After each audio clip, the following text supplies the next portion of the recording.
Thank you very much. Well, hello, and thank you for joining us. I am an event specialist with quite a long amount of experience behind me in terms of conferences, concerts, big public events, arenas, but also little tiny meetings as well. So I've developed quite a strong viewpoint on how to manage events, and I've reflected a lot throughout my career on how risk management can be a very powerful tool for all of us.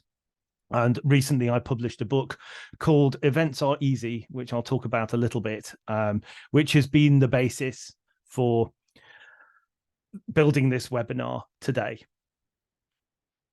So in this webinar, I'm going to talk about risk in events planning and management, and I'll be giving an overview in fairly broad brushstrokes of what actually goes into planning an event. I'll be reflecting on the power of risk management at all stages of the process and talking about the importance of making risk management a human, everyday task rather than a top-down, scary, weaponized set of processes. I know that people listening in could come from all kinds of backgrounds, roles, disciplines. So I hope that I've managed to pull in something of interest and value for all of you. You may be considering organizing an event yourself, in which case you will find pointers about the benefits of applying risk management throughout the planning cycle. Others of you will have adjacent roles, so I hope to give you an insight into what events people actually do. I'll reflect on some of the good and some of the good relationships that I've had and some of the not so good ones. And I hope that this will help you to have better conversations with the people you work with, especially around health and safety and financial risk management. Sometimes relationships can be strained, particularly where events are involved, because there can be a lack of understanding about what each other does, what each other needs in the planning process. Sometimes it can feel like you are two sets of people speaking two sets of different languages, or perhaps operating in completely different universes altogether. So whatever your role, I hope you find this interesting and thought-provoking. Feel free to disagree and to challenge later on, of course, as well. So when I was thinking about the title for this presentation, I had a few options in mind. There's a common misconception that events are glamorous. Yes, we have a lot of fun in events management, but the reality of our lives rarely equates to the sparkly world of some of the parties which you may well have attended. But you may be thinking that this presentation should be called Champagne, Parties, and the Glamorous Life. I can tell you that I've worked hard throughout my career and I've partied hard at times too.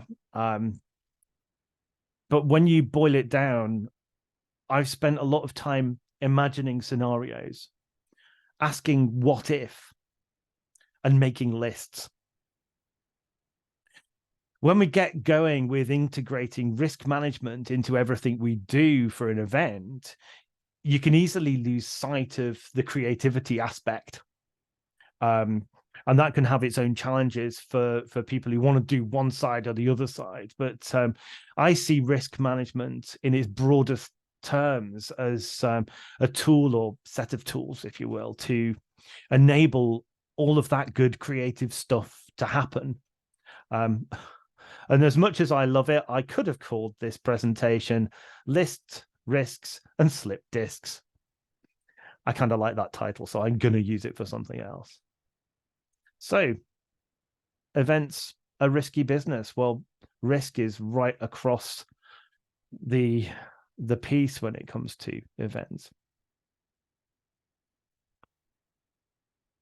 We all love to talk about events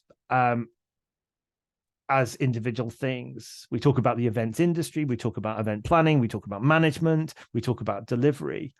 We talk about events as if they are a singular unit of activity, a kind of one-off action. From the point of view of an attendee, it's largely the case in broad terms that you get an invitation, you decide whether to attend, you get the information, and you show up. You interact with the event for a finite amount of time, and then you slip away. It's quite transactional in that sense. It starts, it stops, and you either remember it or you don't. But how did you get there? What was really going on behind the scenes? And the answer is a lot. So what is an event and how do you organize one? Well, I can't break down the full history and actions of event management in the time we have available, but I'm going to give you a flavor. My new book, Events Are Easy, came out in October 2023. And I called it that because someone once said to me, well, events are easy. It's just some people in a place at a time, and it happens. And that is what a lot of people think. To an extent, there's some truth in it. There's a degree of commonality between events of all different sorts, which is represented in that statement. However, events are complex, and it is the art of events professionals to make it look like the event just landed. If you stop and reflect for a moment on all of the different types of events which are out there, there's a huge range of options. Many require specialist skills and knowledge. So not all events managers and events planners organize all types of events. We tend to specialize. I mean, I've fallen more into the conference and creative, artistic side of events planning myself. But you could be talking about meetings, committee meetings, for example, training days, away days with the board, the staff Christmas party. It could be a conference for 50 people, or you could be talking about a huge convention for 10,000 people. It could be concerts, it could be athletics meetings, festivals, a light installation in the street. The list goes on and on of what the connotations might be when you say an event. Immediately, you can see the breadth and complexity of these different types of events if you just pause for a minute and imagine what they might look like. Each has its own sector-specific challenges, and the balance of the different types of risks that you're going to encounter throughout the planning and delivery of those needs to be managed and mitigated. And it's changeable depending on what it is that you're actually delivering. Even hybrid or online activities carry risks too. We'll reflect a little bit on content later on. And that's a very big one. But you might also be looking at risks in terms of whether the internet connections are sufficiently stable and that technology works, for example. Whatever it is that you're planning, you can start to put a basic shape together for the planning, management, delivery of an event from a blank page. And this is what I call the event planning cycle. And here it is. The planning cycle assumes that most events will either happen once or more than once, and that the people who organize them will learn from what they did and apply it to what they do next.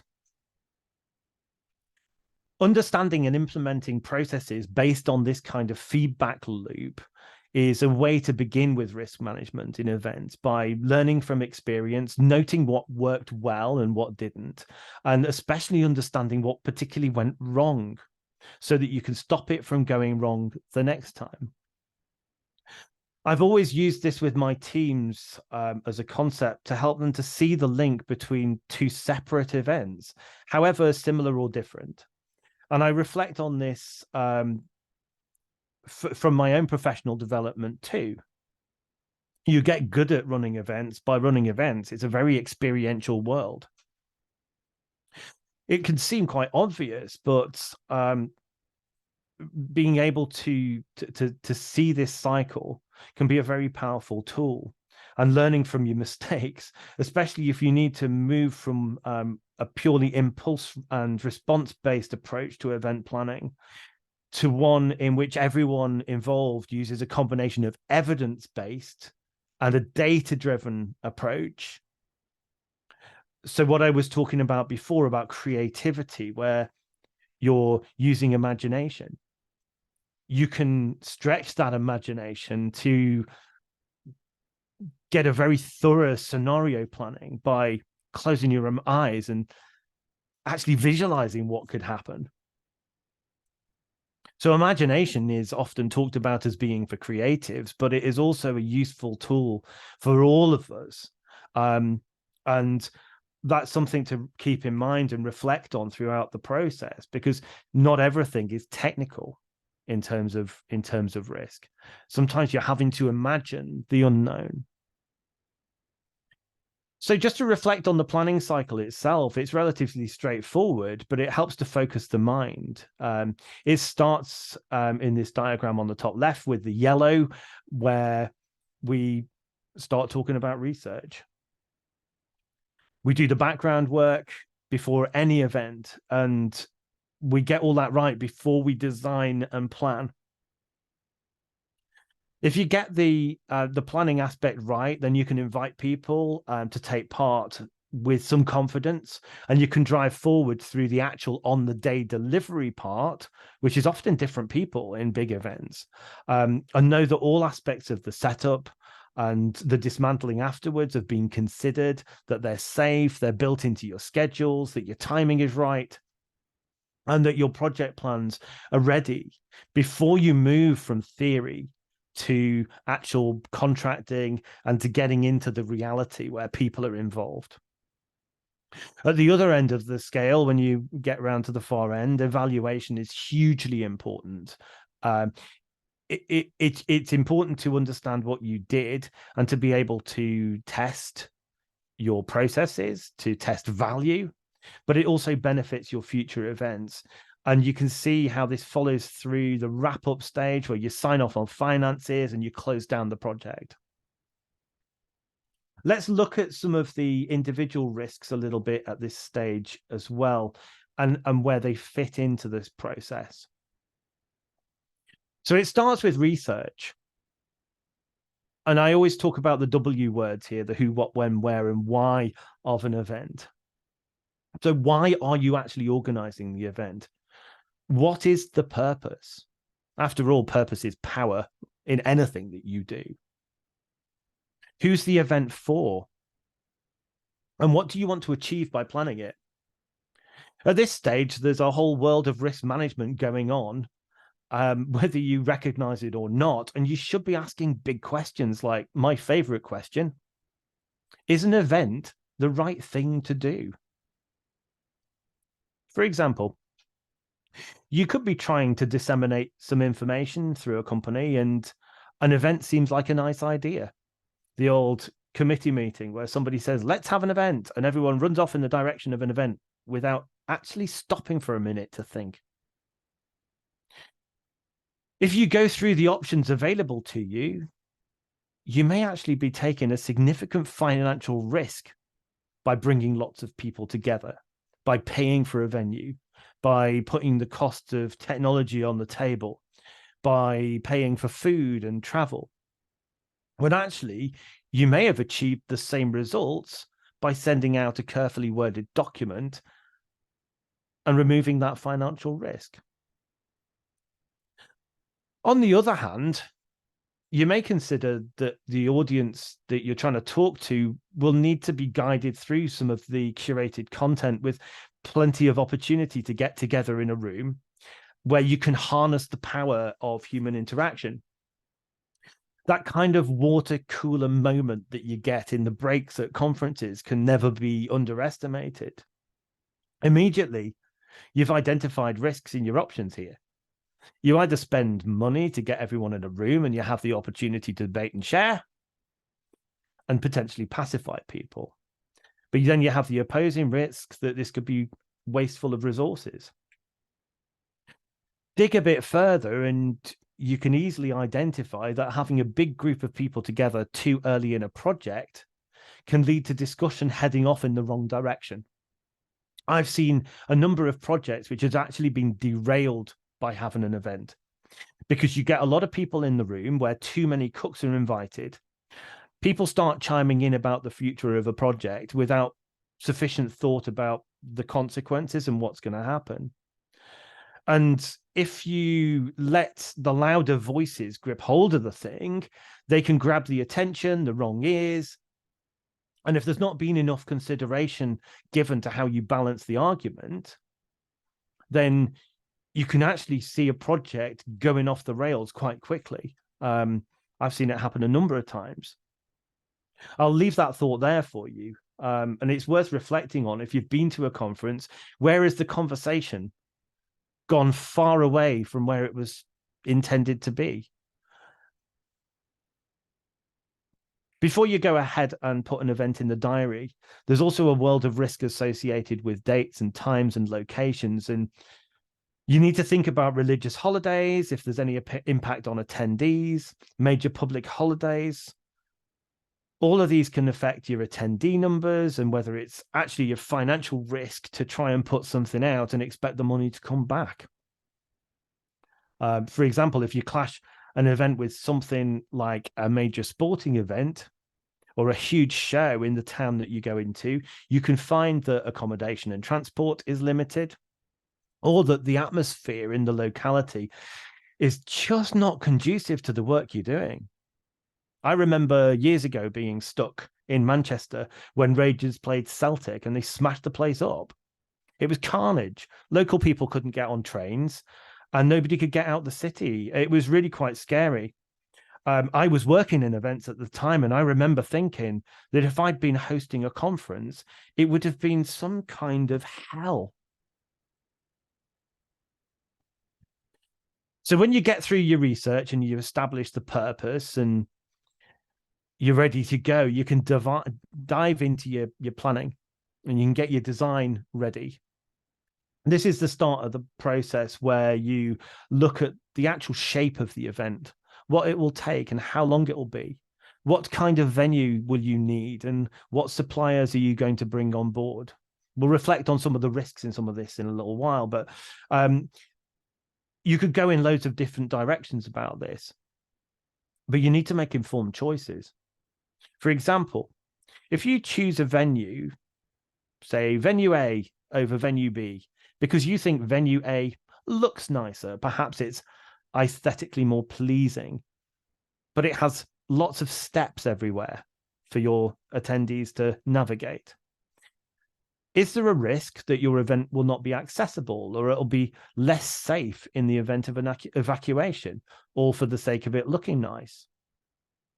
You may choose the one that looks fancy because you like fancy stuff, but then is there a risk that you fail to provide an equitable experience for your attendees? Are you bringing in an unconscious microaggression towards people who feel uncomfortable for whatever social reason? You may be taking people out of a place and an environment that they feel comfortable for the sake of something that you like.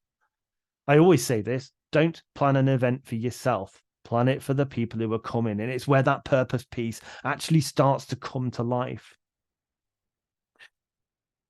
For some people, a fancy hotel is aspirational. Of course it is. But for others, it can be a real, genuine barrier. And then there is a risk that people will not come because they cannot actually see themselves and their background in the faces and the experience of the people and the places that are involved. It applies to marketing too. If you can't see yourself in an event, you're probably not going to go to the event. If you can't see yourself and imagine yourself in the environment, you're not going to want to be there. And therefore, you don't feel like you belong. I'm not going to go deeply into equity today, but it's an area that needs real, proper, full attention. But I will say this: to achieve equity, you can take positive action, but you need to understand the impact and the risk of reputational damage, and indeed the risk of tokenism taking over. othering, social exclusion, and so on, which can come about through the decisions you make. So you need to risk assess all of that as you go. The same principle applies, I think, to sustainability. That you may have great sustainability credentials yourself and in your own company, but that can get blown out of the water very quickly through your choice of supplier. For example, if you work with a company who has a questionable record on their approach to waste management, or they're known for walking all over disadvantaged communities, then you run the risk of being tarred with that and actually killing your own sustainability credentials along the way. And when I'm talking about sustainability credentials, I'm really reflecting on that broader sense of all of the things that make sustainable communities, that make the world work and make it a better place.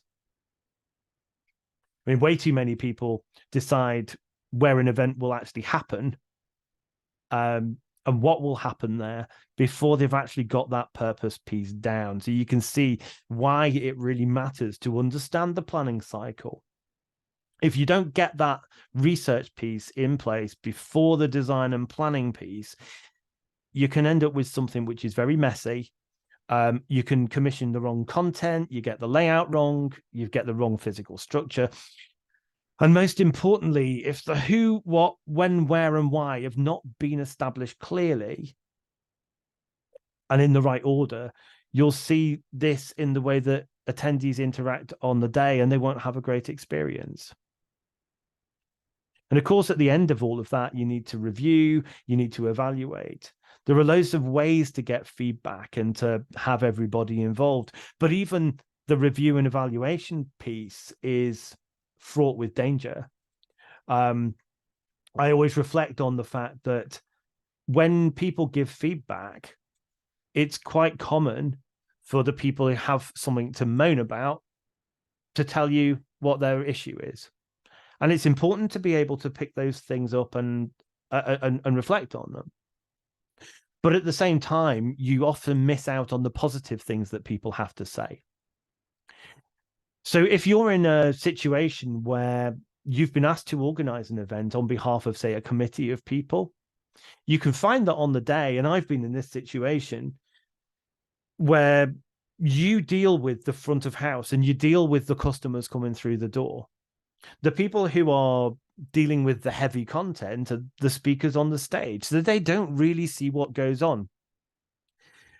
However, they will be driving the committee when the evaluation comes through at the end. So you can find that a problem happens on the day. Say somebody doesn't get the food that they've asked for, and you go away and you fix it, and they're happy.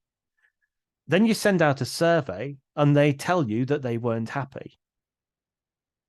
The people who were busy presenting only see that somebody wasn't happy, and therefore there's a knee-jerk reaction. So it's really important for us as event managers to think about how feedback and evidence is going to be used. And we need to actually put a situation together where we're driving evidence-based feedback and we're learning from it, but that we're also making that a useful, genuine process. Because what you don't want to do is get feedback which is used incorrectly and then knocks you off course in the future. You'll be pleased to know this slide looks different. This is about lists. I mentioned them at the top of the presentation, and I always talk about lists when I talk about events management. So here are some lists of lists, including a master to-do list. Pulling an event together is a bit like building a complex database in a way. It's full of names and places and items of things to buy, things you need to hire, who's going to supply them, things to do, of course, risks to mitigate. And I always come back to this slide. It's got everything in there, from the short list of venues, the potential and confirmed speakers who you've got, the sponsors you might want, the list of exhibitors, VIP invitations, everything, through to what might go in a delegate pack. What's the seating plan? Which sessions are going in which breakout rooms? Who's got what dietary requirements? There's all sorts of stuff in there. And it's all gathering information, and you have to do it right. I tend to think of each individual event as being like a mini business in a way, rather than a project, which is often the language around this. Partly because it reflects the complexity of the thing, and I feel that it helps everyone involved to take a deep sense of ownership, which is really important. If you look at the list of things going on, I've done a lot of events where I've done most of this myself, but then also you'll find that there are a lot of events where you'll have different people taking on different parts of all of this. When a project fails, the business that owns the project tends to continue. But when a business fails, the end is finite. And that's where I prefer to think of events as a business model rather than a project model. And it matters in events for a number of reasons. That events are time limited. So an event happens at a specific time, as we said before, and there is no room for slippage. You need to be ready.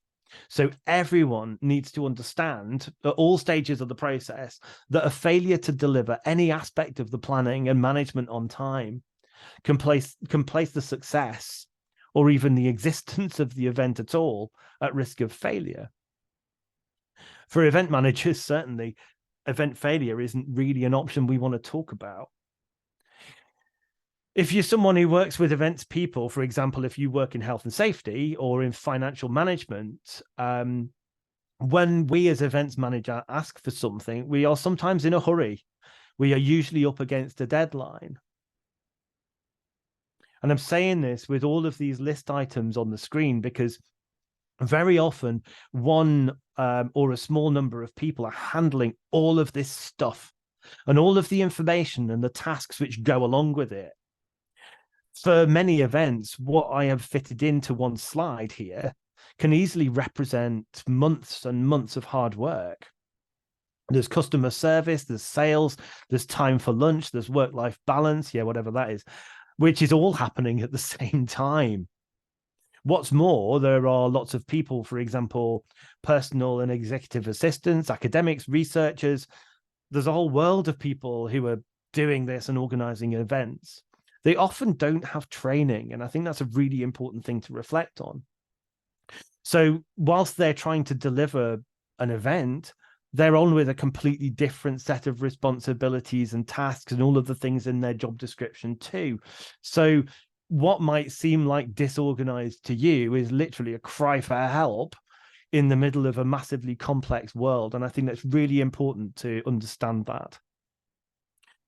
And of course, there's responsibility on all sides to do the work, especially when it comes to safety and the like. My experience has been overwhelmingly that the health and safety teams often assume people know nothing and need to start from a blank slate. And I don't say that to be mean to anyone. I think it goes with the territory that it's safer to assume sometimes that people know nothing, but actually it is our life. And we do spend our lives looking at risks and looking at risk assessments. The trouble is then, though, that often that can become about paperwork for people who don't have the training and don't have the experience of the event management behind them. Whatever we do, there's a heck of a lot of people involved. I mean, depending on the type of the event and the scale, there's likely to be a significant cast of people who are planning and delivering, whether that's internal to a business or external to it. And it really matters from my point of view that everyone is on side and understands the impact of the decisions that they make and the recommendations that they make and the actions that they take, regardless of what that is. practically or physically or theoretically, for that matter. So everyone needs to understand the role that they play too in identifying and mitigating risks across the piece. Health and safety, again, I go there, is a massive consideration for any events manager, because you're thinking about every action that you take and the impact it has on the people you work with. But you're also responsible for ensuring that everyone is alert and behaving in a way which considers the health and safety of everyone else concerned. You've got, if you look at this slide, you've got the planning and management team, and you've got everybody who's involved in actually conjuring up the idea of the event. But if you're going to an external venue, you also then have to build those relationships with the catering team, the venue team, the accommodation people. You've got some significantly dangerous stuff around AV and tech and potential event fitting. But then you also have the social stuff and the academic side of things, where speakers, exhibitors, and entertainments are involved. And of course, you have the attendees themselves as well. Events are a people-driven business, so you have to be constantly alert to the actions of other people and the human nature that that can drive people to do good things, and it also can drive them to do some pretty silly things too.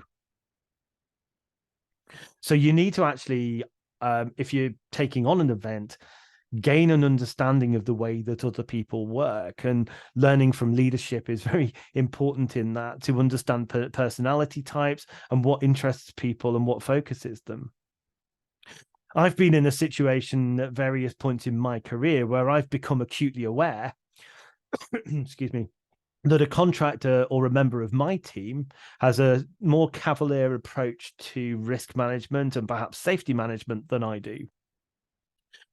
It's my responsibility then to make sure that everyone sees the big picture, and that everyone can see and understand the difficult questions and the actions that we need to take. On more than one occasion, I've had to call an emergency stop to activity until we've had a moment to actually get a supplier around the table and have a proper, deep, meaningful conversation about the kinds of evidence and information that I need and what I expect of them to make things, not just to make things safe, because sometimes there's a question of trust there, but actually to make sure that they're covered in terms of the documentation of their actions too. When you're working with people who are not well trained or educated on the importance of risk, then you will find the same challenges, I think. And I bet some of you recognize this quite clearly. Many of the experience that I've had over the years have actually been driven by lazy journalism and sensational tabloid front pages. We all know, of course, that when somebody is told not to do something, it's because it's health and safety gone mad. Of course it is. Or rather, we've seen a newspaper hack take a story out of context. They give chapter and verse on ludicrous actions of a company or government department. And they blow things out of proportion in a really weird way a lot of the time. But it does have a knock-on effect for the way that ordinary people doing ordinary jobs read that. But when you scratch the surface of the story, you actually tend to find that there's far more to it than meets the eye. Many companies themselves, though, do fail to, in my view, and these are my views, fail to explain risk management to their employees. And often it becomes an afterthought. Risk can become a footnote, I think, to meetings, or it becomes seen as a bit of bureaucracy. And to that end, a lot of people hear anything to do with risk management, and particularly around health and safety, actually, and I keep coming back to it because it's one of the common ones in the workplace that people talk about. And they immediately think of paperwork. It's a form-filling exercise to them rather than a tool to make things better. When you approach risk in this way, it becomes quite boring for a lot of people, and it becomes a tick box bucket. It becomes box ticking exercise. Risk assess whether you can say the sentence that you wrote. It becomes a box ticking exercise to get in the way of the fun stuff, that creative stuff, that imagineering that people want to do. I'll stick my neck out and say, for most employees, risk is usually presented through health and safety training. And this isn't a slight on the people who do that. This is a much bigger issue. And it's often an achingly dull web tool that you have to work through when you join a company. It can be uninspiring and it often feels irrelevant, and then it gets left there. And it means that the meaty risk stuff is left to a traffic light system, which is owned and operated by leadership and boards. And there can be a gulf in the middle. So I'm not a risk manager by training, and I don't have specific qualifications in it, which is why I'm here actually to challenge a little bit and to throw out some provocations.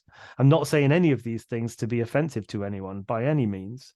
And as far as I'm concerned, risk management in all its forms is a universal tool, which we should all be using and which we should have built into everything. And I find it very, very powerful. There's a chapter in my book called The Power of Risk Management, because I think it's very, very important indeed. When you make it your friend, you can use a bit of healthy, what I call doom thinking. I said that in an event recently, and somebody went, "What the hell is that?" Well, it's doom thinking. It's scenario planning.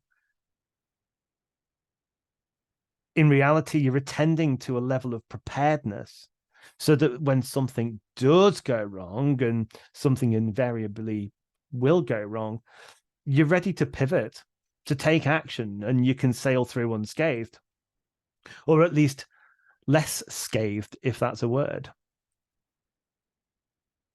A major issue, I think, when you plan an event is that people often want to be super cheery and get on with the fun stuff. They want to make things happen, and they want things to be just how they imagine it. The idea of considering how it's going to unravel is quite at odds with that creative, that creative, imaginative process. The number of times I've heard people say, "That's never gonna happen," or words to that effect. And I think you have to be in disaster planning mode. You have to explain to those people that you're not willing something bad to happen, but you can't assume that it's not going to. The probability of a really bad incident affecting you in events management is actually quite small, but you still can't ignore it. It's the same as financial risk as well. I mean, I've lived through at least 2 genuine fires, floods, major system outages. They're a huge risk for us.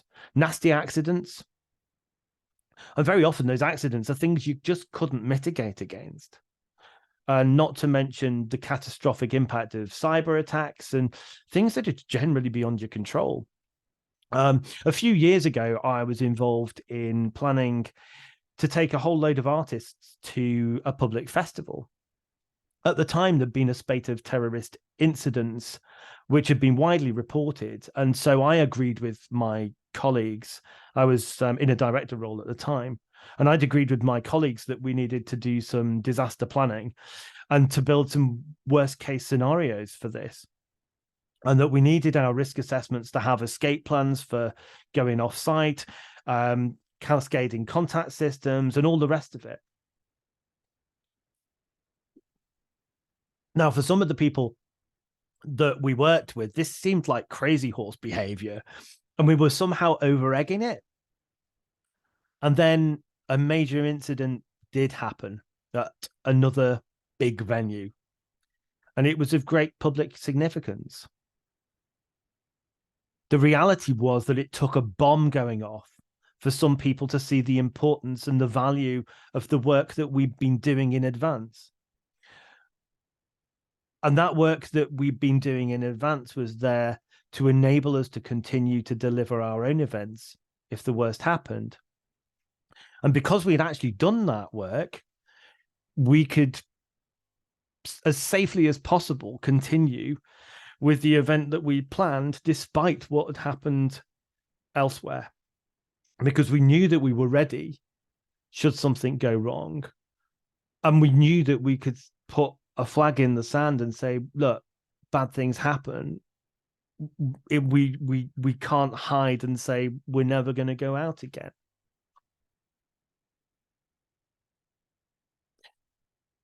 So it's really important to press home to the whole team when you're an event manager that things can go wrong. Identifying and working through scenarios is for everyone to do. And of course, you all know this. That's why you're part of this organization. It's probably why you're on the webinar today. I've always been trumpeting on to my team members, though, that you need to be showing in a human way what the potential issues are and the reasons why you put certain protocols and actions in place. If the people you work with at whatever level of an organization can understand why you went with a certain option, and they can understand that, then they can also be shown why other options were disregarded.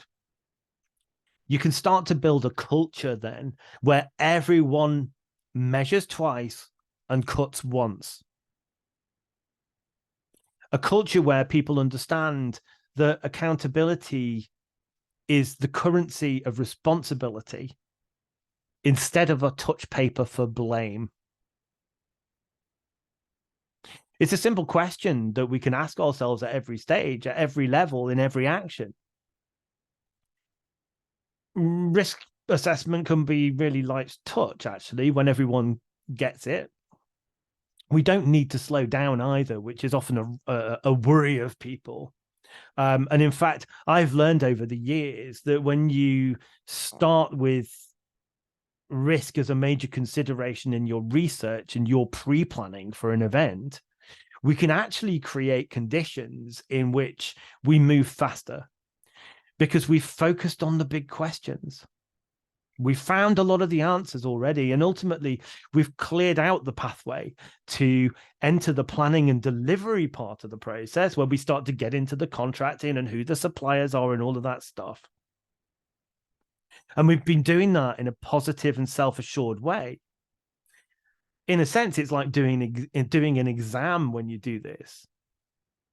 If you sit in an exam and you get caught out by the question, the chances are you got caught out because you didn't do the homework first. And event planning is kind of the same thing. So here is a quick list of some of the key risk areas in event management, and I'm sure you can think of plenty of others too. But this is about giving you a little bit of my thoughts really behind some of this. So financial risks are kind of obvious, and they go back to the idea of doing a business model. You know, can we actually afford this? What happens if we don't sell stuff? What happens if, and I've lived through this one, what happens if we book something and then the cost goes up, or there are hidden costs? You need to be really thorough on that when you're looking at the contracting and when you're actually agreeing to sign up for things. Reputational risk, political impact, and the weight of public opinion are not new either, but have become incredibly potent. And with the speed at which information travels now on the internet, if you program a speaker or they say something which is pretty bad, it'll spread like wildfire. We see this on a daily basis in the news, the cancel culture thing. When you build content for an event, then you have to risk assess not only who the speaker is, what do they stand for? Does it align with your values? You need to think about whether you're bringing someone with contentious views. Are they uncontested, or is the view left unbalanced? On the other hand, are your principles being eroded by fear of having a debate? It's a really deep subject, so I'm not going to linger too long here. But for anyone who is new to event planning, you absolutely must do your homework on the people you book. All of them. If you decide not to program someone, you also then need to have a damn good reason why not to. If it's a potentially big story that you rejected someone, you might want to talk to a lawyer before you send the email saying no. Of course, we've talked about health and safety a fair amount. And I will always talk about that as absolutely up front and center in events management. There are so many ways at so many stages in the process that someone can get injured or made unwell from trips and falls. You can kill someone if you get it wrong, of course. And, there are things like the mismanagement of food allergies, which is utterly terrifying. And all of that needs to be built in. It's in that list making process that we talked about earlier. It's an area where people fall into a trap quite often because they don't understand what the information is that they're dealing with. So education on this is really important. And why, when I put up the list before of people who were involved, it's really crucial that if you're booking a venue and you're booking catering, that you have a conversation with them about what their methods are, and you look at the method statements for preparation of food. I've come across in my career people who are dangerously allergic to things that I didn't even know you could be allergic to. And so you need to be in a position where you've got absolute faith in the people who are doing that work for you, that they're not going to cut a corner. So I instill the idea that risk management is about good practice, and that the documents that you work with are simply a way of recording and gathering what it is that you've had to say. And then about disseminating those actions so that everybody understands what they have to do. As events managers, we need to have full responsibility of that. And if you're somebody who's asking somebody to do that paperwork, help them to do it properly. And encourage them to get that paperwork considered in terms of what's coming in, like those method statements, like the risk assessments from venues and the like, and from contractors, before they actually sign a contract. I've actually worked with some companies who move heavy items, and then you ask for a risk assessment and the paperwork, and they don't actually have it. I'm sure they do the job well, but I need to be able to test it and check it and prove it. And if I don't do that, I'm putting my own career and my own reputation at risk. And more importantly, I'm putting the people I serve at risk of injury or death. If you're asking me to provide paperwork to you, say you're the health and safety manager, or you're in a leadership position where you're asking to check the paperwork, sometimes we can be delayed as events managers in providing that.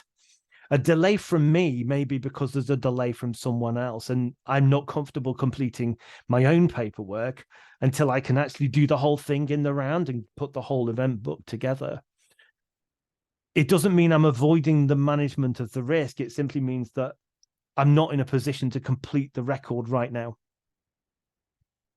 So it's worth just reflecting on that and having that in mind. And I think those relationship building moments are really important. Natural disasters and things like that happen. I've been through flooding situations. I once ran a festival which was hit by a massive unexpected snowstorm, and we had to put mitigations in place in case people couldn't get home at the end of the event.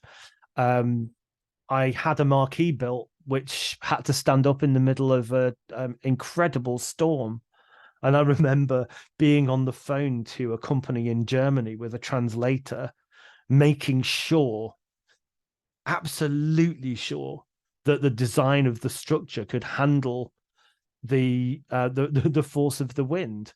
It was a bit terrifying, and the marquee leaked and it wobbled all over the place. But because we'd made those checks, we knew that we could safely operate, and we carried on to the level until we felt like it just felt too uncomfortable.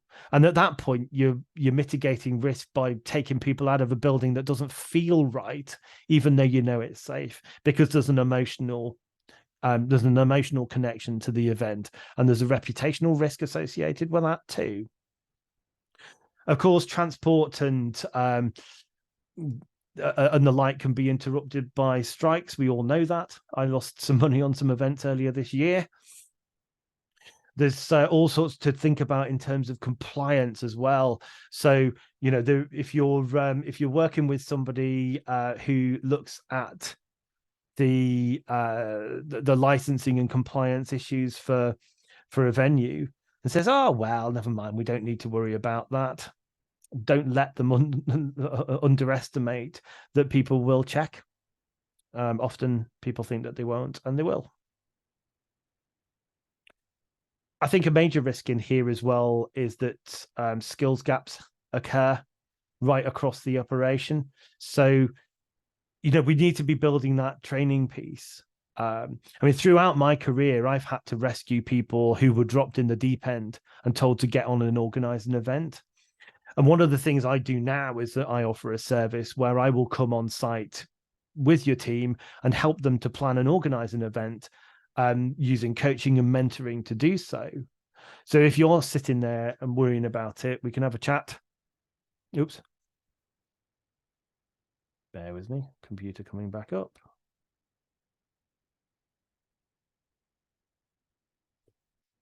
And finally, on this list of potential risks, nobody likes failure to happen, but sometimes it does. I've had a few duds throughout my career, and it's a pretty horrible thing. We try our best through our marketing plans and through the work we do to get people to attend. But sometimes, and you can't explain why, you've done everything. And sometimes people just don't turn up, especially for free things. There's a deeper personal risk to your mental health from that going wrong. It can be really, really horrible, and it can feel quite scary. But the flip side of that risky behavior of whether it's going to work or not, it's part of the thrill. It's what keeps us managing events.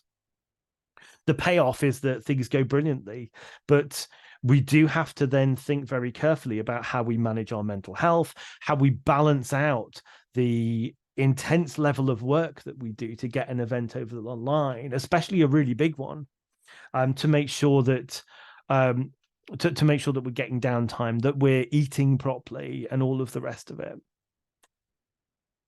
So I'm going to finish off just to pause and reflect on how to integrate risk management from everything I've said and draw those points together.